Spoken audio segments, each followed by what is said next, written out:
as grandes corporações não pagam impostos.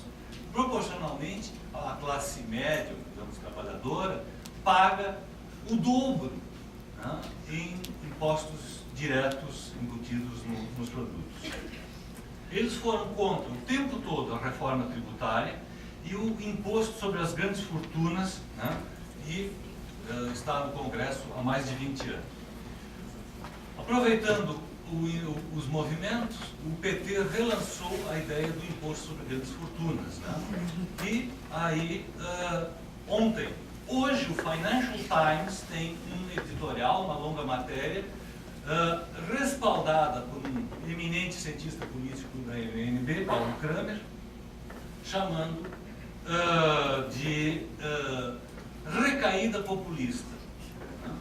E Paulo Kramer diz é uma espécie de chavismo brasileiro, essa tentativa de fazer os impostos serem pagos pelos que podem. Né? Então, assim, a reforma tributária é urgente, tem que acabar com as isenções dos privilégios fiscais. Há uma desproporção de gastos entre a Bolsa Família, que uma colega do livro chama a Bolsa Rico, ou seja, o financiamento da dívida, o pagamento de juros da dívida interna e externa é muito maior do que o que é gasto em investimentos sociais e, além dessa, digamos, manipulação, nós temos uma mitificação e uma mistificação do papel dos empresários, dos empreendedores, né? Com notáveis e honrosas exceções, pela tradução da sua, de como eles interpretam os movimentos. Então, eles focam na questão tributária e se apresentam eles, né, de uma forma clara, como verdadeiros santos. Né? Nós temos um fenômeno sociológico e político extraordinário. Né? Todos eles são contra a corrupção, eles não têm nada a ver contra a corrupção. Os corruptos são os funcionários do Estado e os corruptores são de outro planeta. Eles administram as empresas como centros de excelência, ou seja, não investem nada em ciência e tecnologia e inovação. Né? O diferencial de salários entre altos executivos e massa assalariada é imenso. Eles são sumidades no quesito eficiência e competência. Né? O Estado é uma droga, mas eles são a perfeição. Né? Na verdade, dependendo, como sempre, de regalias do BNDES, do BRDF, do PEN, etc. São mecenas das artes e da cultura, com o nosso dinheiro, que é tudo dedutível do imposto de renda.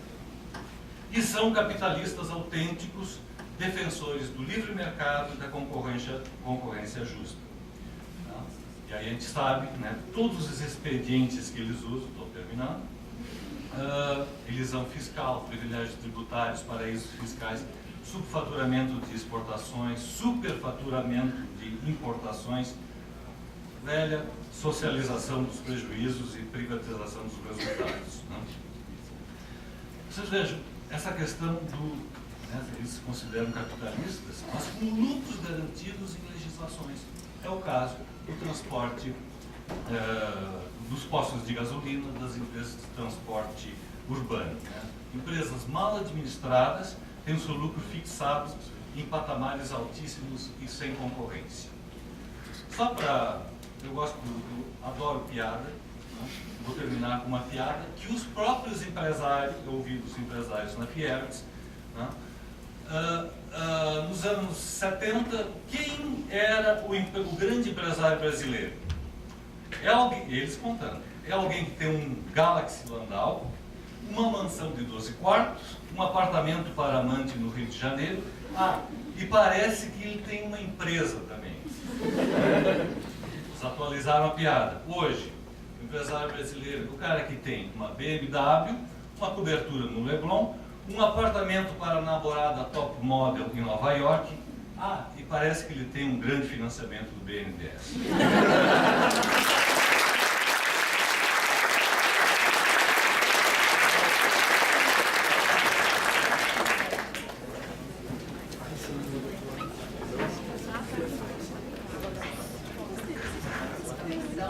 agora nós temos o prazer, então, de ouvir o professor que deve ser Tavares dos Santos.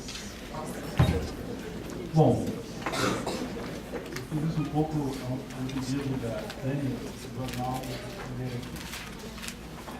Acho que esses jovens expressam um movimento importante, diferente dos anteriores, que já ocorreram no país, como a Rebelião de Maio de 38, o Movimento pelas Diretas Já e os Fora Cola. Salta aos olhos que a sociedade antiga está em crise, mas a nova sociedade ainda está em seus primeiros braços. Há uma voz mundial de indignados. O fato de se organizarem mediante as redes sociais expressa uma forma de participação política da era da informação. As reivindicações são difusas, mas algumas são muito concretas. Melhoria do transporte urbano, na saúde pública, na educação e contra a corrupção. Os alvos têm sido os locais do poder, os bancos e o comércio, e não têm acolhido os partidos políticos. Entretanto, há um mal-estar social, um descontentamento que foi responsável por protestos nas ruas passarem de 6 a 27 de junho, de 6 mil a mais de 1 milhão de pessoas, alargando-se pelo território brasileiro, capitais, cidades da região metropolitana e mesmo cidades menores em quase todos os estados brasileiros. Nos protestos estão envolvidos diversos atores, consegui identificar 9. Primeiro, os jovens, os não tão jovens assim, com suas diferentes reivindicações. Pelas informações, são oriundos das classes médias, mas também da chamada nova classe média, camadas sociais que, junto com os trabalhadores, muitos sofrem da carência de serviços públicos, a começar pelo transporte urbano. Segundo, os depredadores. Estão ocorrendo muitos atos de depredação, que são condenáveis, mas penso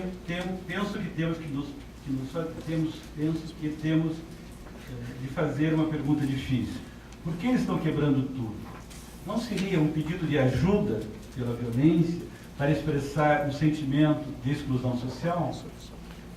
Terceiro grupo seria composto por saqueadores que parecem envolver o crime organizado em atitudes criminosas de furto, roubo e assalto a pessoas. A denúncia de pagamento a pessoas para saquear. O quarto ator é a polícia, que em alguns momentos e lugares tem tido um comportamento democrático, mas em outros não.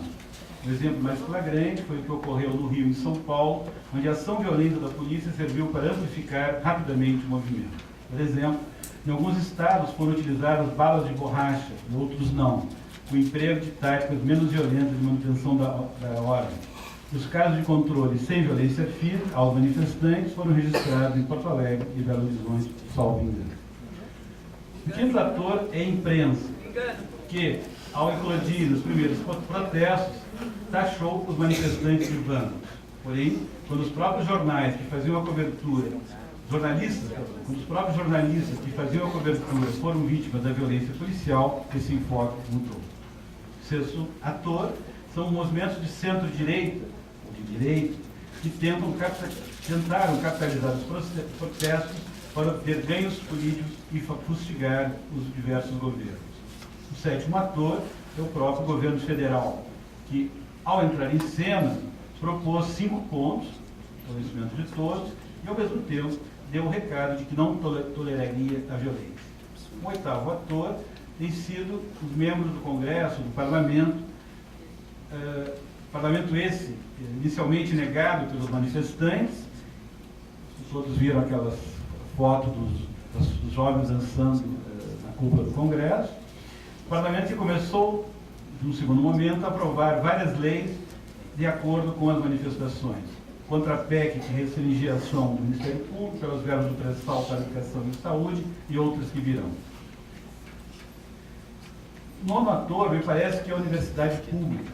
Ela não ficou de fora, multiplicando seus debates nas grandes universidades como o USP, o FRJ, URGS, o ERJ e outros, PUC de Porto Alegre também. O papel da universidade tem sido de organizar os termos do debate, inserir a historicidade nos vários movimentos e estabelecer comparações com outras sociedades, ou seja, utilizar instrumentos conceituais e teóricos para organizar o debate. As reivindicações não são tão difusas assim. Começaram com a redução das tarifas do transporte público e chegaram à luta pela melhoria da qualidade do transporte, passando por melhorias na saúde, na educação e chegando ao combate à corrupção e à violência policial. aparece um movimento de massa desorganizado, de jovens de classe média e também da chamada nova classe média. Tentando interpretar, no calor da hora, me parece que seria útil, entre outros, a teoria do reconhecimento de Axel Honneth, talvez de Alain Touraine, teorias dos novos atores sociais, ou as teorias de Michel Foucault sobre as práticas de si. Essas várias teorias permitem perceber que esses jovens parecem não se sentir incluídos ou reconhecidos pela sociedade e pelos representantes do poder. Seus protestos são a expressão de um desejo de reconhecimento, uma luta por direitos de cidadania contra a violência, seja a violência policial, seja a violência dos depredadores e saqueadores. Manifestam por algo além da inclusão econômica e social, por além da inclusão do ensino superior, afirmando que precisam ser acompanhados de um reconhecimento de direitos coletivos difusos, a quarta geração dos direitos humanos. Temos que reconhecer, talvez esses movimentos apontem para uma quinta geração de direitos humanos, exatamente aquela formada por aquilo que nunca foi cumprido das 4 gerações anteriores de direitos civis, políticos, sociais e coletivos difusos.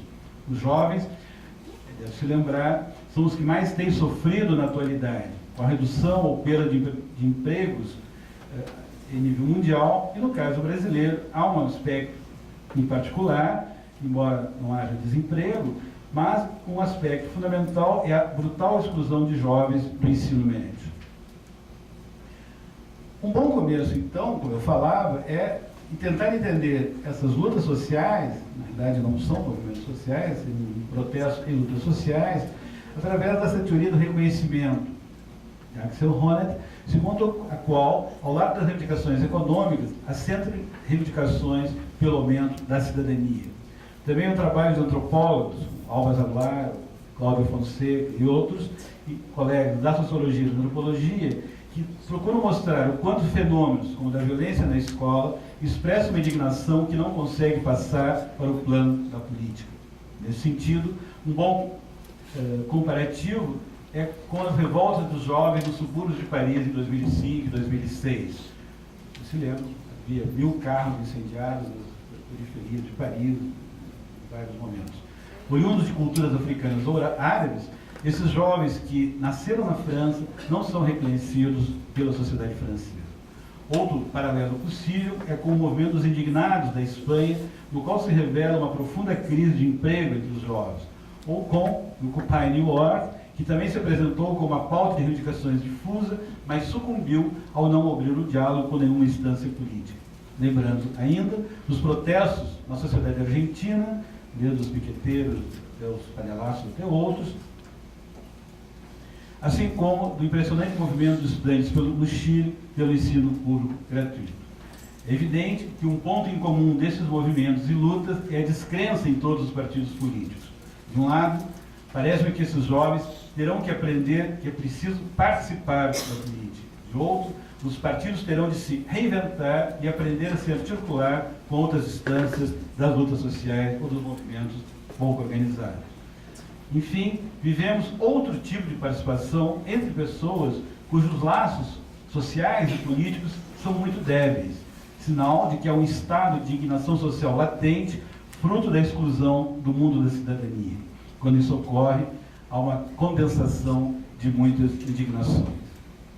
Enfim, os jovens, dançando no teto do Congresso, vão precisar mudar a política para manter a sua participação na política. E assim ajudar a mudar a sociedade brasileira e a sociedade mundial no sentido de maior igualdade, menos violência e mais solidariedade.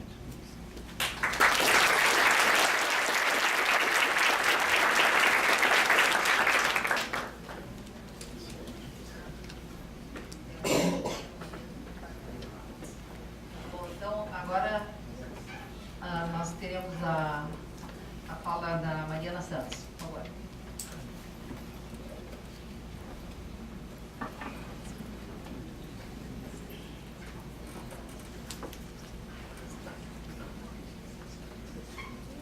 Boa noite. Eu fui convidada pelo professor Zé para falar da atividade que o SAJU está fazendo com as pessoas que estão sendo presas nesses manifestos. E a gente entrou em contato com o pessoal do Bloco de Luta, eles não puderam participar hoje, obviamente, porque está tendo um manifesto. E eles me mandaram uma nota que eu vou ler para vocês, representando eles, então, aqui. Nota do Bloco de Lutas pelo Transporte 100% Público. Somos um movimento que não nasce do nada e tampouco são novidades nas lutas que fizemos nos anos anteriores pela redução da tarifa.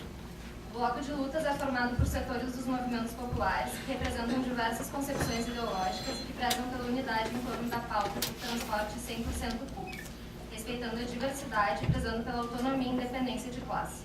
Este ano, o Bloco surge com mais unidade e logramos, pelas forças das ruas e da indignação popular, uma importante conquista de fazer cair 20 centavos injustamente cobrados na passagem da população de Porto Alegre.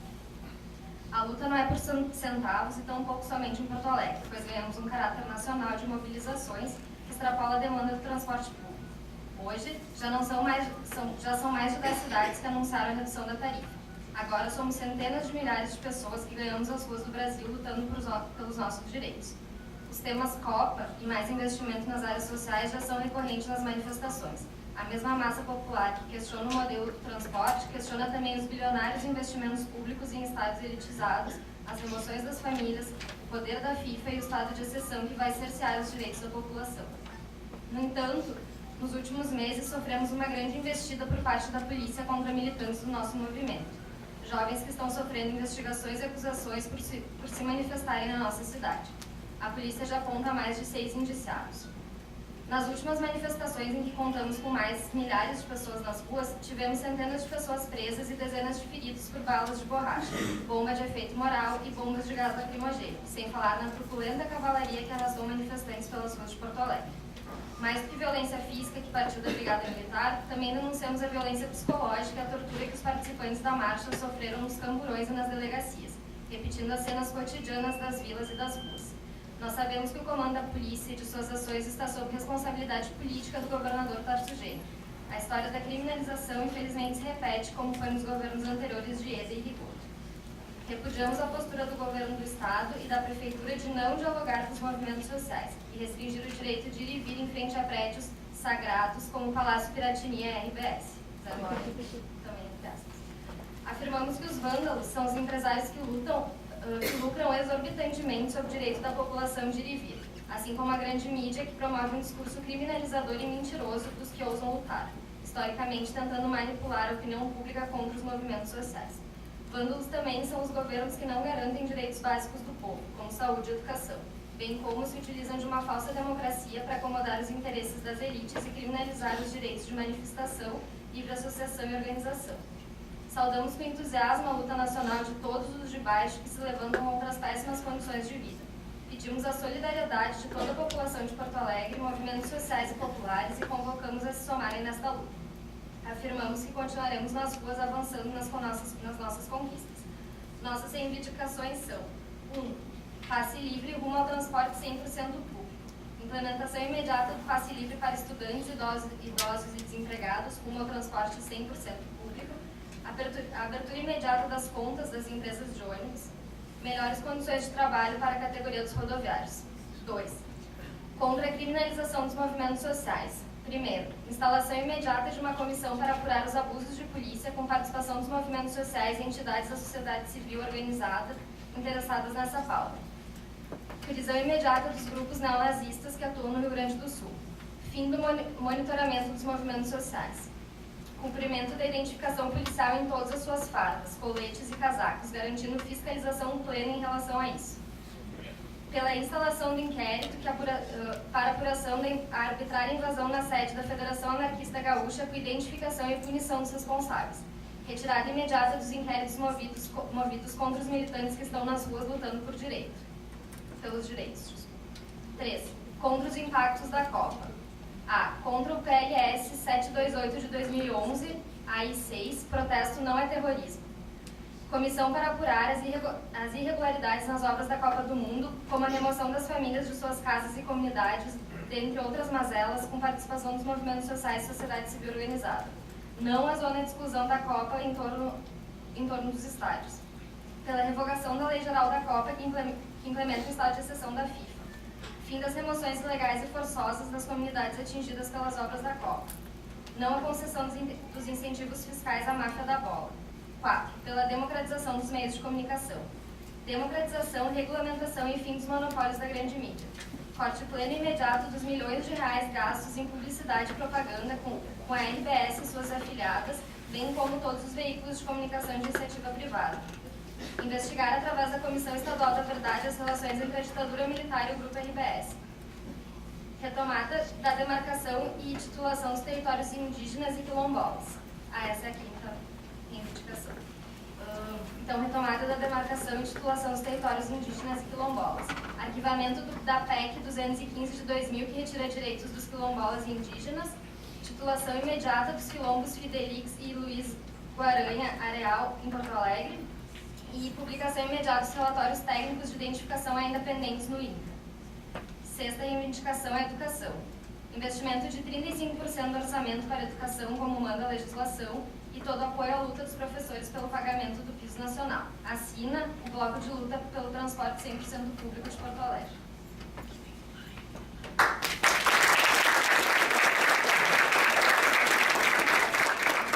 Agora a Mariana vai falar pelo Sérgio. Tá.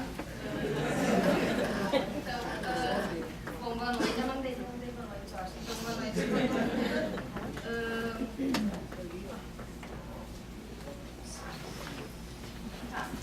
Eu sou advogada do Serviço de Assessoria Jurídica Universitária da Universidade.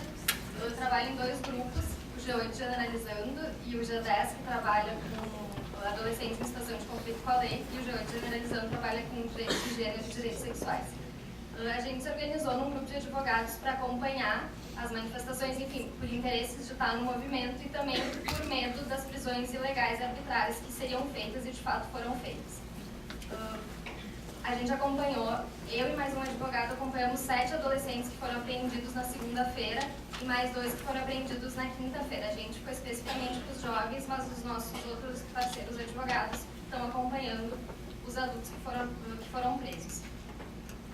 O que eu posso falar assim de maneira bem rápida, eu acho que ninguém desconhece isso, quem está participando do movimento e consegue acessar não a grande mídia, mas a mídia alternativa que está cobrindo de uma maneira bem satisfatória, eu acredito, os protestos, é que diferente do que o Tarso Genro e o Ayrton Michels, enfim, que a Brigada Militar está falando, as prisões se dão normalmente pelos mesmos motivos, que é desacato, dano ao patrimônio público ou patrimônio privado, e elas são, em sua maioria, é uma assim, a polícia chega e raspa quem está ali na frente, pega, independente de qualquer pessoa que esteja ali, e as pessoas chegam na delegacia muito machucadas. Na segunda-feira isso aconteceu de maneira bem forte, e eu não sei, tem um defensor público que veio aqui hoje, eu não sei se ele está aqui, Luiz é um defensor público que atuou também na quinta-feira lá, que a Defensoria Pública entrou e também viu como isso está acontecendo. Inclusive, o Luiz também foi agredido pela Brigada Militar quando estava tentando entrar no ônibus, acompanhando as pessoas que estavam sendo levadas lá para a CIP, que é o Centro Integrado da Polícia Civil no Antônio de Carvalho.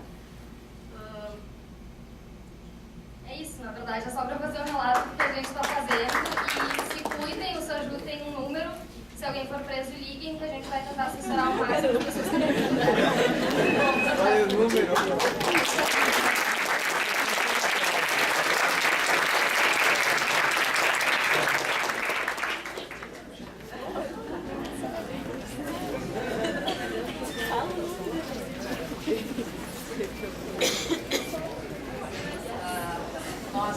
Chamamos agora os professores quando, por favor? Hã? Mas por, sei lá por onde você organizou antes.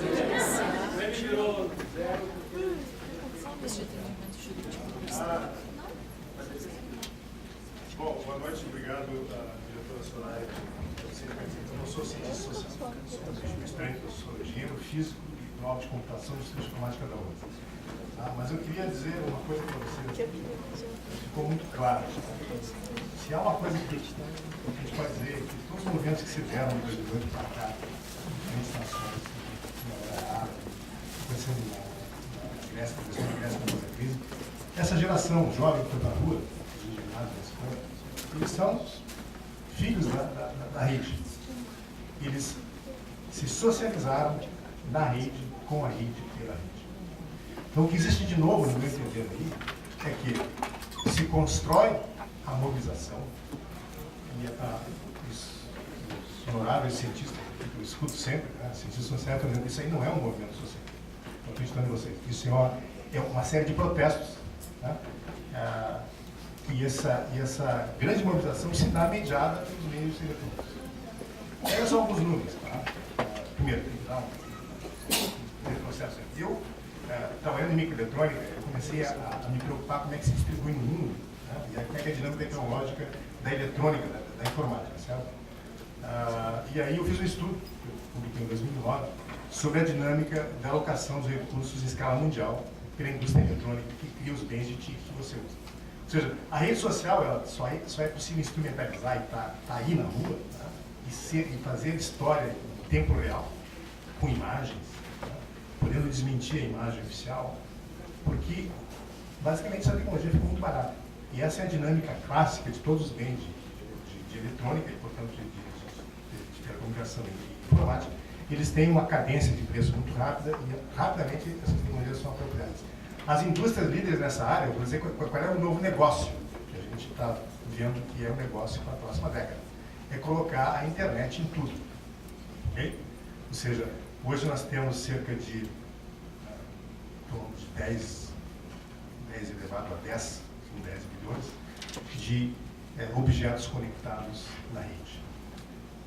A multiplicação por um fator de 10 desse número está previsto para acontecer em algumas previsões, algumas empresas de inteligência falam em alguma coisa de 5 anos, outros falam em 10 anos. Vai ser possível escalar para mais do que um objeto conectado à internet por cabeça, ao redor de 10. E esses objetos serão absolutamente inanimados, né, com inteligência, e isso é a rede, inclusive, extrapolada a um nível absurdamente alto, na medida que você vai ser reconhecido pelos objetos. Não é mais você que reconhece os objetos e depois transmite. No Brasil, acessos de banda larga em 2008 eram alguma coisa da ordem de 8 a 10 milhões. Hoje, na ordem de 60 milhões de acessos de banda larga, seja fixa, seja móvel. E esta tecnologia, colocado barata, sei lá, 20 pila por mês, você compra teu celular de última geração, 50 que seja, tá? Está ao alcance de todas as classes que emergiram, criou a possibilidade dessa rapaziada estar fazendo história. Mas, veja bem, se você pegar dois autores aqui que falaram sobre o poder na rede, a rede no poder, pegar aqui Castells, tá? Basicamente, né, o poder das redes, elas estão aí, há o poder das redes e há também a possibilidade de você ter o poder na rede. Okay? E basicamente, se eu tivesse que falar para um político, tivesse um político sentado aqui e dizer assim, o Estado brasileiro, qualquer Estado do mundo, vai ser radicalmente questionado se ele não estiver na rede e fazendo, e exercendo o poder na rede. Porque essa rapaziada que está fazendo, eles são capazes de se reunir em qualquer lugar, tem 1000 versões ao mesmo tempo, e, por definição, há muito mais vazios na rede do que uma linearidade racional, facilmente explicável, para construir uma pauta. Então, inclusive, a pauta não se constrói porque a rede ela é errática mesmo.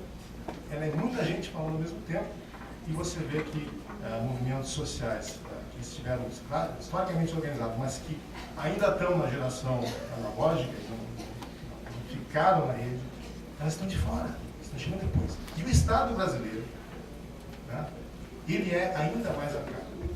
Então, uma reflexão política importante é: se o Estado brasileiro não quiser colocar poder na rede e levar o cidadão para a rede, ele não vai dar resposta nem no próximo ano, nem daqui a 5 anos, nem quatro partidos tenham o problema.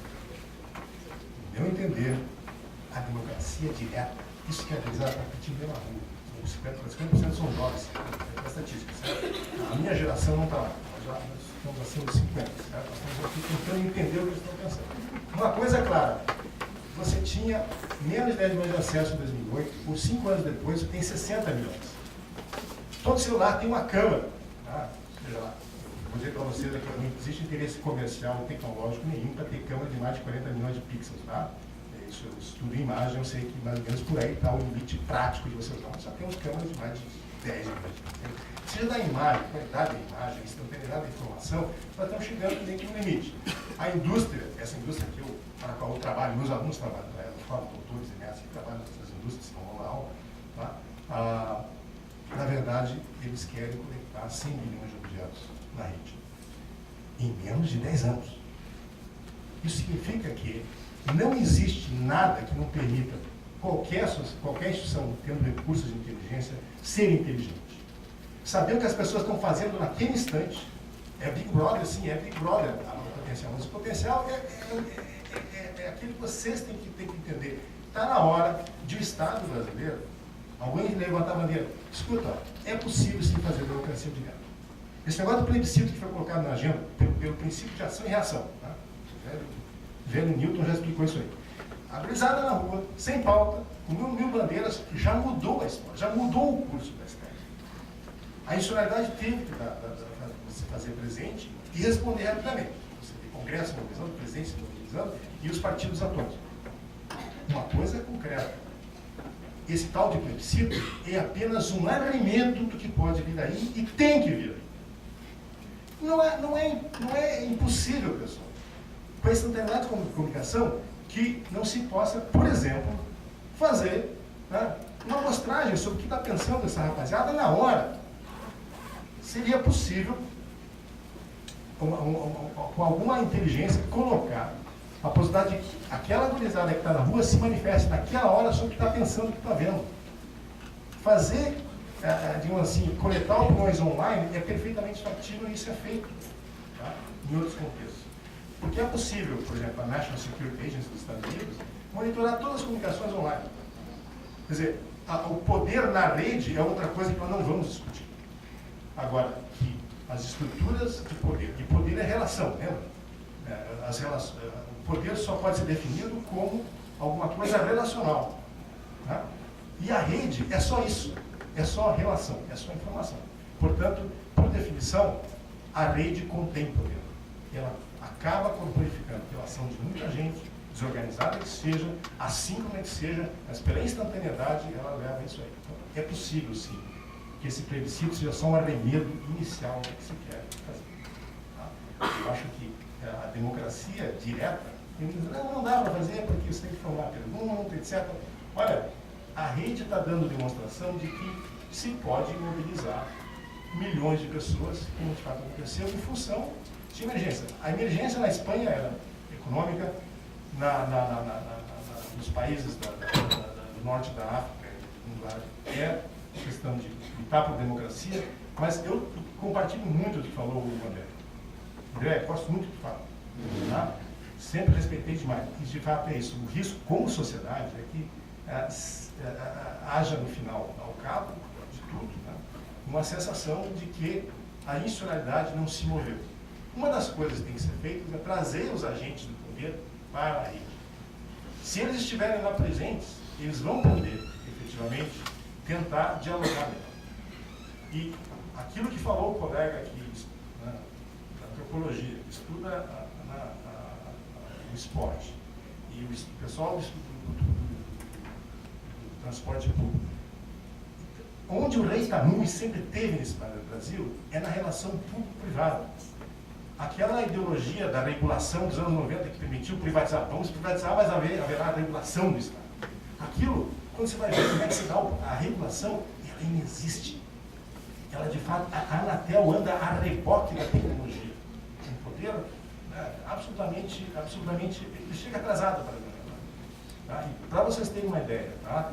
No meu entender, essa questão de obras públicas, tá? A Copa é só uma coisa eventual. Esta vergonha da relação pública, da incompetência do Estado de comprar e gerir coisas, de fazer uma relação em que o público é apropriado por dentro, o nosso Estado está privatizado por dentro, é por isso que a obra pode ser superfaturada, falou o Catani, não entender essa prática, ela permeia tudo. Inclusive, tá? O pessoal do MPL já viu que a fronteira boa agora de disputa é você ir atrás da informação. Afinal de contas, uma das coisas que acontece em Porto Alegre, por ter uma empresa pública, o município de Porto Alegre tem um benchmark de custo. Ele pode fazer um benchmark de custo. A OS, com a construção aqui, ó, a construção da Arena do Grêmio, ela tem um benchmark de qual é o custo real de construir uma arena. Só que a eles não é imputada a obrigação de ter transparência em dados. Mas o dado está lá. Ou seja, quanto foi superfaturado o estádio X, é muito fácil demonstrar por abertura dos dados de quanto custou de fato com a empreiteira, porque como ela estava construindo para ela explorar, ela absolutamente racional, digamos assim, eficiente na gestão dos custos. Então, há muitas coisas, essas coisas ditas com inteligência na rede, elas vão realmente deixar claro que esse sistema político que está, ele é realmente só para a elite. E aonde o Estado brasileiro pode e deve se modernizar é na regulação. A grande, digamos assim, fronteira da democratização do Estado está por aí. Está em fazer o Estado revelar como é que ele faz. A possibilidade de consultar e dar informação às pessoas é possível. Tá? Estão tentando, e vai ser realidade na década de 20. Tá? Na década de 20. Próxima década vai ser da internet e dos objetos inteligentes. Ou seja, vai ser possível informar em tempo real quantos alunos estão frequentando o FCH neste momento. E quantos professores estão no FCH nesse momento. Ou seja, você tem absolutamente racionalidade em toda informação, você pode ter algo racional.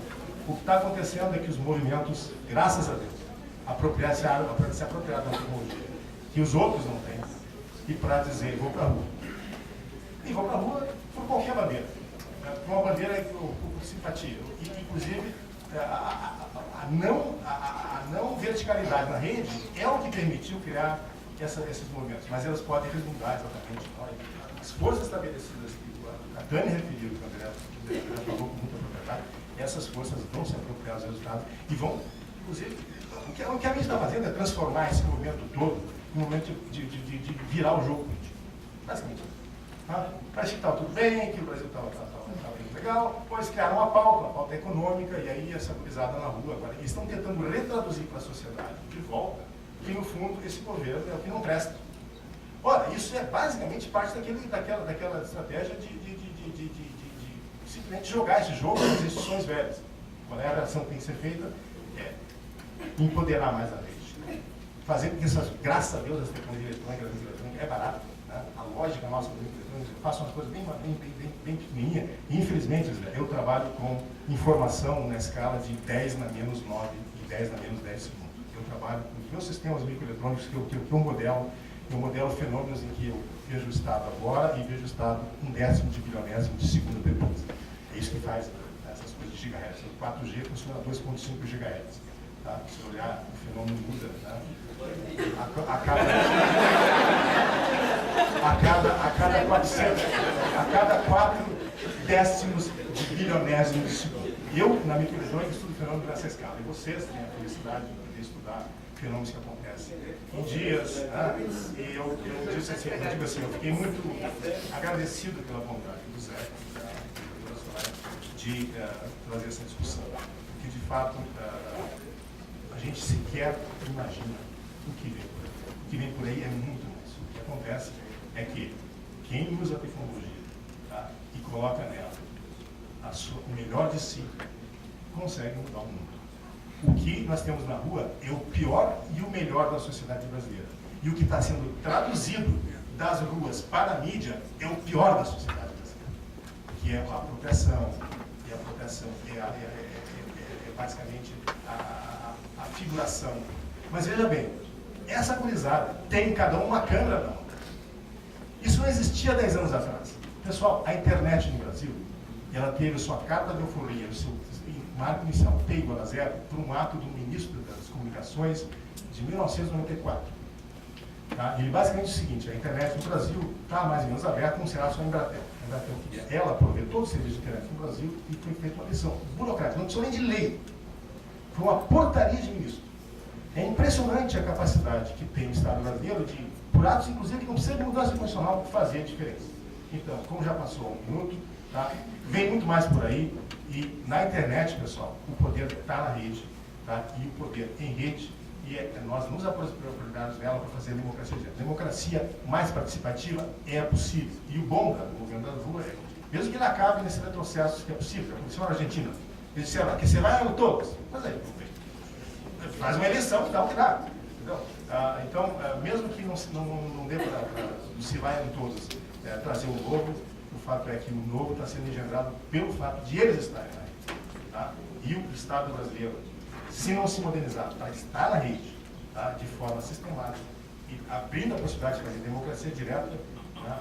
Na verdade, eles vão voltar de novo para as ruas. No próximo ano, não vou mentir, vai passar a Copa, vai receber, mas vai haver outro, vai haver a Olimpíada daqui a 3 anos, vocês vão ver, esse pessoal vai estar de novo lá. Porque nos fizeram de besta há muito tempo. E agora a informação flui mais e todo mundo tem uma câmera. Se a câmera da Globo diz isso aqui, você não, o cara bateu, amanhã vai ter efetivamente milhares de provas para dizer que foi isso que aconteceu. Há 15 anos ninguém tinha celular nessas câmeras, então, graças a Deus a gente está aí e a gente está aí bastante.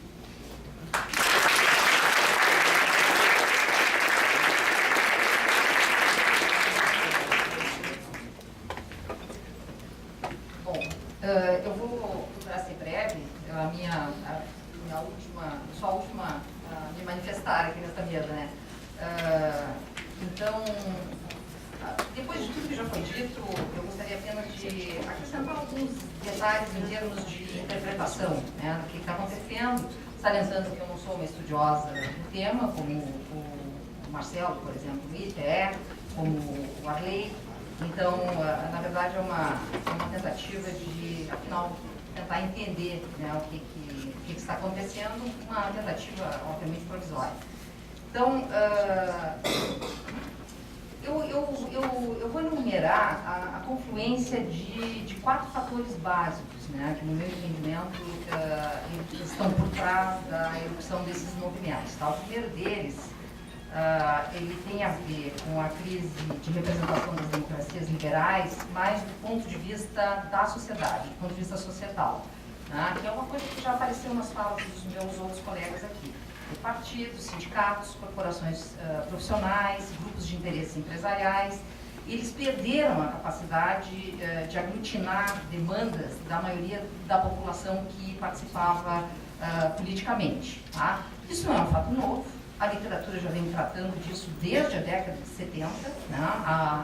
O movimento nas ruas de Paris de 1968 talvez seja o mais expressivo, né, do começo dessa crise. A gente também tem os movimentos pelos direitos civis na década de 60, o movimento feminista, né, que de certa forma expressavam isso. Quer dizer, o tipo de organização, né, que se fundamentava numa ideia de uma sociedade dividida fundamentalmente em classes, né, e que, por um lado, uns defendiam aquelas classes que seriam as classes trabalhadoras, oprimidas, enfim, e por outro lado, tu terias os grupos que defendiam o mercado e consideravam que o Estado ele atrapalhava o livre funcionamento do mercado e a realização, vamos dizer assim, do que seria o ideal liberal, em que todos ganhariam, né, no projeto liberal. Quer dizer, essas duas grandes perspectivas, elas aos poucos foram perdendo a capacidade de aglutinar, né, as formas de representação, não apenas de interesse, mas de ideias. Né? Então, se passou a questionar, né, já desde essa época, afinal, quais seriam as desigualdades fundamentais nas sociedades a serem combatidas. Seriam, de fato, as de classe, seriam as de gênero, seriam as étnicas, ou seriam aquelas que separam os povos do sul e do norte, né? Quais seriam, afinal, as principais bandeiras de lutas que a gente poderia empunhar, né? Que seria o quê? Uma sociedade menos desigual, ou seria até mesmo, do ponto de vista dos movimentos ecológicos, determinados grupos radicais que dizem que o melhor era acabar com a humanidade, né? Porque ela seria uma espécie de vírus que infesta o nosso planeta e que vai levar à destruição da biosfera. Então, o melhor era acabar com os homens, né? Com as mulheres, enfim, com as sociedades humanas. Então, essa questão, ela não é nova. Tá? Ela já vem de mais tempo. Tá? O outro lado da crise de representação das democracias liberais é o que se relaciona ao Estado, né, à organização estatal.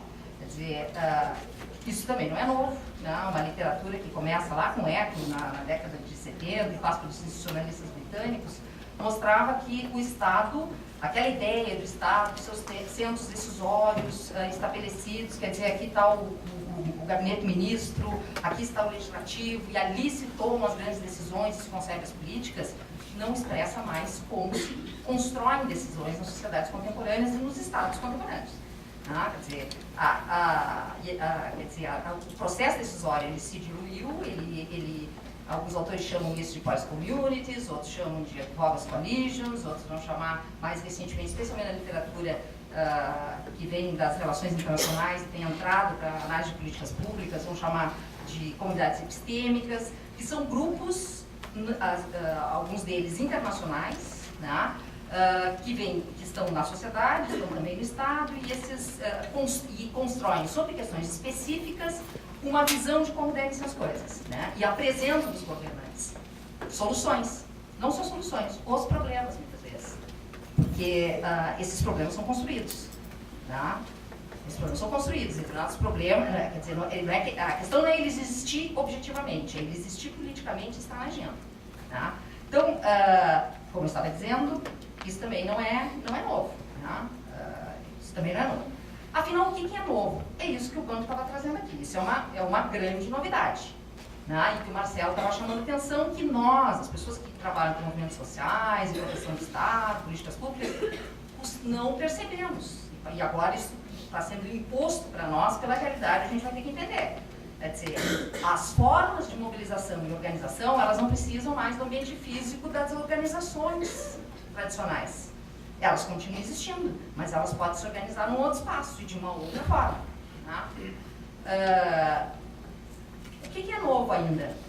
É novo a existência de uma nova classe média. Nova classe média do Sul. Tá? Isso é novo. Tá? Eu vou ler para vocês o que eu peguei hoje na internet, no site da BBC, uma frase que dizia assim: centenas de milhões de pessoas ao redor do mundo estão escapando da pobreza e se tornando classe média. Esses novos consumidores vão mudar o balanço de poder econômico do planeta. Só que não são só apenas consumidores. Tá? Essas pessoas não são só apenas consumidores.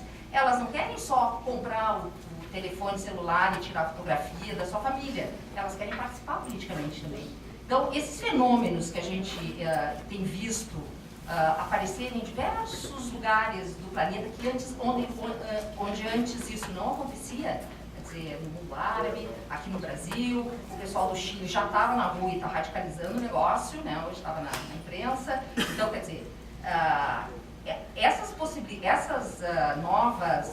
expressão, vamos dizer, de uma vontade de participar politicamente desses novos grupos, ela de fato tem aparecido. Então, se por um lado tem os nossos filhos, os filhos de uma classe média mais tradicional, intelectualizada e tal, democrata, que estão indo para a rua, tem outras pessoas que estão indo para a rua. E se não estão indo para a rua, estão acompanhando pelas mídias.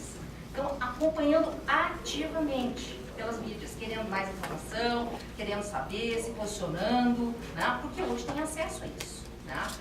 Agora, o que eu acho que a gente tem que pensar, e é isso que eu acho que o Marcelo e o André trouxeram de diferentes maneiras, né, é a questão da multiplicidade das pautas e o que isso provoca. Quer dizer, a própria existência desses novos grupos e as suas demandas por participação e por, de alguma maneira, apresentar suas ideias e suas demandas, né, isso confronta interesses estabelecidos, né? Isso confronta interesses estabelecidos. E a ideia de inverter, vamos dizer, esta pauta original e transformar isso numa pauta anti-Estado, antipolítica, né? Ela é muito complicada, porque ela de fato ela é, de certa forma, uma reação a essa ampliação, né, dos atores políticos que nós estamos vendo, né, acontecer. Então, a gente não sabe, ninguém de nós sabe exatamente onde é que isso vai dar, né?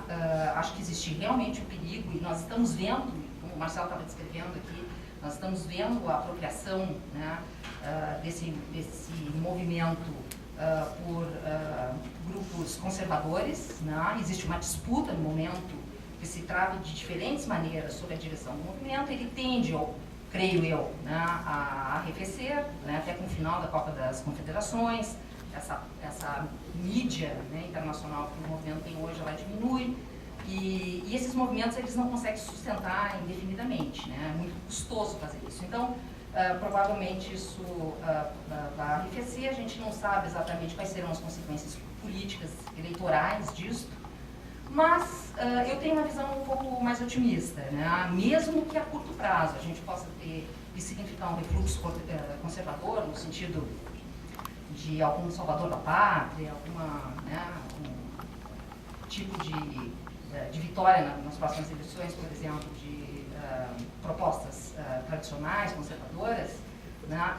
Determinadas questões foram colocadas na agenda, né? E se maio de 68 depois significou, como o André estava dizendo, significou a vitória do De Gaulle e da França Profunda, né? Determinadas bandeiras que foram colocadas em 68, elas se espalharam, né? E elas estão aí até hoje, né? Da mesma forma que o movimento civil, as lutas iniciais das sufragistas, enfim, quer dizer, são questões que elas entram na agenda, e num mundo globalizado, elas dificilmente sairão, né? E só termino trazendo um pouco a reflexão, uma reflexão que foi feita pelo movimento feminista ao longo dos anos 80 e 90 sobre a questão do Estado. No início, o movimento feminista via o Estado como o reprodutor, né, da opressão. Né? E tem um texto da McIntosh, que eu acho muito interessante, dos anos 90, em que ela retoma isso e diz assim, bom, a dominação patriarcal, ela se dá no âmbito privado. Privado das empresas, privado das famílias. Né? É através da política, né, e do Estado que se consegue colocar anteparas nesta relação que ela é privada e que ela pode ser muito opressiva. Então, a saída é a política. A saída é ter mais política, não menos política. Né? Agora, esse significado de política, ele pode não ser aquele significado tradicional que a gente tem. Ele também é importante a gente pensar em partidos, quer dizer, nas formas organizativas tradicionais, repensá-las, né? Mas o perigo, eu acho, maior é a gente renunciar à política, né? E renunciar à importância do papel do Estado na proteção de direitos os mais variados, porque tem sido a garantia desses direitos a salvação para os oprimidos das mais diversas formas na nossa história moderna e contemporânea. Acho que é isso. Queria apenas fazer essas considerações, como disse, no estudo do tema. Acho que a gente podia... Posso já encerrar também? Temos uma hora. Tá, desculpa, pensei que tínhamos menos tempo. Tá? Então passamos ao debate. Né? Eu acho que agora todo mundo tem opinião.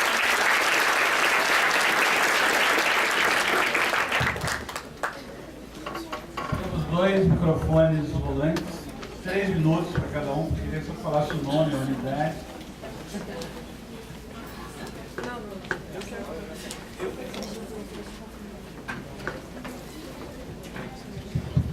O Dr. Complani e o Dr. Roberto me dão a palavra. O Dr. Roberto da Medicina, o Dr. Roberto da Química. Boa noite a todos. Parabenizar a Eva nesse sentido, cumprimentar essa perplexidade, né? Eu queria colocar algumas dúvidas também, algumas questões que eu não consigo responder e tentar encaminhar a minha discussão. Uma coisa que me chama a atenção em todos esses protestos, eu estou trabalhando legal na rede, eu estou no Facebook, põe minhas coisas lá e os caras respondem para mim e tal. E uma das coisas que me chama a atenção é que as pessoas falam mal, sobem no Congresso, na Câmara, falam mal da Dilma e o Judiciário parece que não está sendo acometido por isso. Inclusive, eu não contrário. A PEC 37, né, se nós pegarmos toda essa estrutura, foi uma bandeira importante, pelo menos negar a aprovação médica, foi uma bandeira importante em relação a isso. E parece que esse poder está protegido dentro desse contexto, ou menos contestado em relação às demandas. Né? Isso me parece estranho e eu gostaria de discutir essa questão, né? Se for possível, evidentemente. E a outra coisa que me parece interessante, eu tenho um amigo, que é um amigo de infância, que fez medicina junto comigo, depois a gente saiu trabalhar no Brasil, a gente foi trabalhar no sertão de Minas, e agora ele mora em São Paulo, e eu sempre me aconselhei com ele desde guri, disse, namora essa menina, disse, vai, namora, e eu sempre me dei mal, né? Ele tem essa peculiaridade de me dar péssimos conselhos ao longo da minha relação com ele. Mas ele continua muito amigo dele, a gente fala direto. E ele mora em São Paulo e ele, como ele tem esse espírito aventureiro, desde muito novo, ele já está participando desde a primeira hora em todos os eventos. Aí eu perguntei, vem cá, e aí essa violência e tal? E ele disse, tem que quebrar. Eu vou para quebrar. Mas já está velhinho e tal, não, mas eu vou para chutar a porta, para quebrar a coisa. Aí eu disse, mas por que isso? Não, porque tem que ter violência. A violência é um mote, né, de mudança, é o combustível para a mudança. Se todo mundo passear na rua comportado, né, as coisas, né, não têm o mesmo significado. Né? E eu gostaria de discutir isso, a necessidade ou não da violência, e qual é o papel da violência no andamento desse processo. Né? Esse meu amigo é um cara fantástico, ficou de paraquedas, né? Então ele gosta dessas coisas mais fortes. Né? E essas coisas eu gostaria de encaminhar aqui.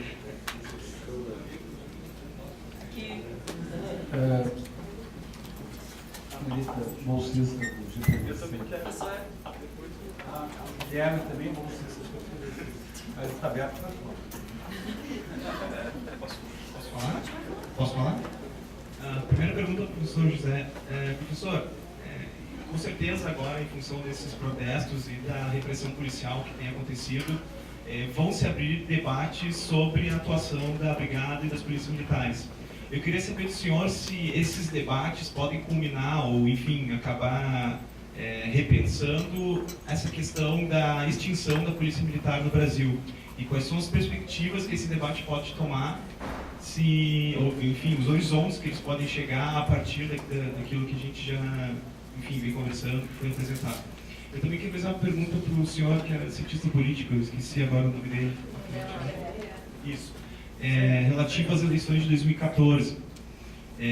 Se, em função desses protestos e até dessa nova onda conservadora que acabou meio que tomando a massa desse protesto, é evidente que pode acontecer de um partido mais à direita acabar tomando poder, mas se, em função até dessa crise política partidária, não pode acabar acontecendo enfim, quais são as suas perspectivas que podem acarretar na eleição de 2014, de repente, para uma terceira via, como o PSB, ou enfim, ou se os demotucanos vão acabar mesmo tomando poder, e quais são os horizontes para isso?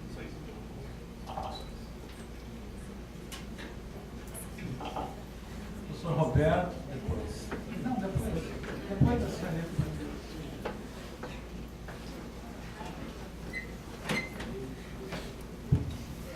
Meu nome é Liciane e primeiro eu quero parabenizar por esse evento, que eu acho que é muito importante que a gente venha discutir também tudo isso que está acontecendo, porque eu acho que quem tem ido para a rua, assim, tá vendo, tá meio confuso, assim, até a gente estava conversando com muitos colegas no sábado, se a gente iria ir para a rua agora, na segunda-feira, porque a gente não estava entendendo muito bem o que estava acontecendo, se a gente não estava servindo de massa de manobra para uma...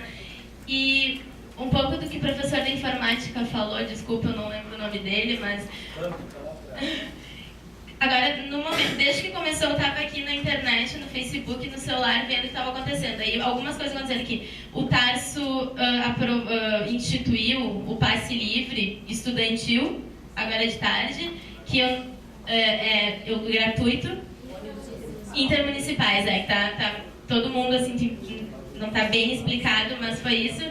E também até tá sendo divulgado que quem sofreu algum tipo de abuso da polícia, violência, que ligue direto para o gabinete do governador, que ele vai investigar. Tipo, eu queria ver com a Mariana como é que tu vê isso acontecendo, assim, porque eu acho que, bom, vai ligar para o gabinete do governador e que ele vai receber pessoalmente as pessoas. Foi isso que eu estava vendo sendo divulgado aqui. Então eu queria ver como é que tu vê isso acontecendo, assim, e qual é o avanço do teu ponto de vista jurídico, assim, e se vai mudar alguma coisa. Só uma informação, havia 2 membros do gabinete do governador presentes até há pouco.